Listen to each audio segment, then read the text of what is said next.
आज सुबह सवात बाईपास के मकाम पर दरिया के किनारे होटल पर नाश्ता करने वाली चंद फैमिलीज दरिया के खुश्क हिस्से में उतरी। अचानक रेला आया और सबको बहा ले गया। लोग मदद के लिए पुकारते रहे, लेकिन दरिया का बहाव इतना तेज था कि कोई न ठहर सका। दिल खराश मनाजिर में भी देखा जा सकता है कि किस तरह लोग एक टीले पर मदद के मुंतजिर थे।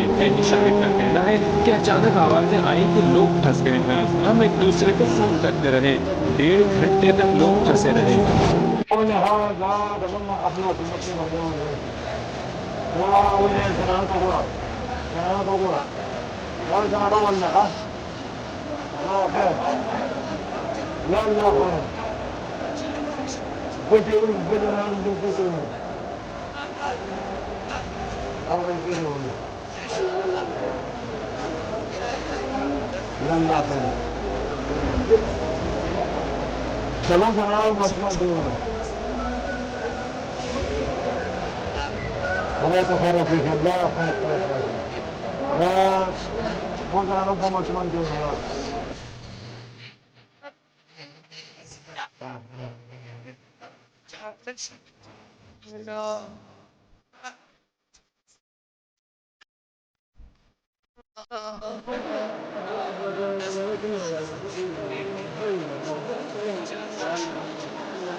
दो बच्चे मेरे हैं, दो मेरे चार बच्चियां सांड हो गई हैं और दो बच्चे साले के हैं, एक उसकी साले की बीवी है।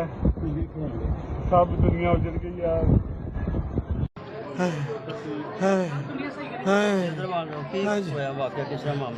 बच्चे 2-3 मेरी बेटियां ने, एक मेरा बेटा वे, ਉਹਦੇ ਬੱਚੇ ਨੇ ਤੇ 3 ਬੇਟੀਆਂ ਨੇ। ਇਥੋਂ ਗਏ ਨੇ ਸਵਾਤ ਗੱਡੀ ਕਰਾ ਕੇ ਨਾ, ਉਹ ਕੋਈ ਲੱਖ ਦਾ ਕਿਰਾਇਆ ਕਰਕੇ 5 ਦਿਨ ਟੂਰ ਤੇ ਗਏ ਨੇ। ਇੱਥੋਂ ਦਾ ਚਲੇ ਗਏ ਨੇ। ਉਸ ਤੋਂ ਬਾਅਦ ਸੁਬਾਹ ਤੱਕ ਰਾਤ ਤੱਕ ਕੋਈ ਨਹੀਂ ਆਇਆ। ਸੁਬਾਹ ਮੈਂ ਆਪੇ ਫੋਨ ਕੀਤਾ ਆਪਣੇ ਦਿਮਾਗ ਨੂੰ। ਉਹਨੇ ਮੈਨੂੰ ਕਿਹਾ ਵੀ ਅਬੂ ਜੀ ਅਸੀਂ ਨਾ ਜਾਣ ਰਾਣ ਕਗਾਰ ਸੀ, ਲੇਕਿਨ ਅਸੀਂ ਸਵਾਤ ਵਾਲੇ ਪਾਸੇ ਇੱਧਰ ਆ ਗਏ। ਮੈਂ ਚਲੋ ਠੀਕ ਹੈ। ਉਸ ਤੋਂ ਬਾਅਦ ਫਿਰ ਮੈਨੂੰ ਥੋੜ੍ਹਾ ਫਿਰ ਮੈਂ ਰਾਬਤਾ ਕੀਤਾ ਤੇ ਮੈਨੂੰ ਕਹਿਣ ਲੱਗਾ ਅਬੂ ਜੀ ਅਸੀਂ ਨਾ ਸਵਾਤ ਆ ਗਏ ਤੇ ਉੱਥੇ ਆ ਕੇ ਅਸੀਂ ਹੁਣ ਨਾਸ਼ਤਾ ਕਰਨ ਲੱਗੇ। ਉਸ ਤੋਂ ਬਾਅਦ ਉਹਨੇ ਮੈਨੂੰ ਫਿਰ ਰਾਬਤਾ, ਫਿਰ ਮੈਂ ਹੀ ਰਾਬਤਾ ਕੀਤਾ ਤੇ ਮੈਨੂੰ ਕਹਿਣ ਲੱਗੇ ਬਸ ਮੇਰੀ ਬੇਟੀ ਛੋਟੀ ਤੇ ਦਬਾਅ ਮੇਰਾ ਟਾਣਾ ਮਾਰ ਕੇ ਰੋਣ ਲੱਗ ਪਏ ਨੇ। ਮੈਂ ਕਿਹਾ ਅਬੂ ਜੀ ਸਾਡੇ ਬੱਚੇ ਰੁੜ ਗਏ ਨੇ।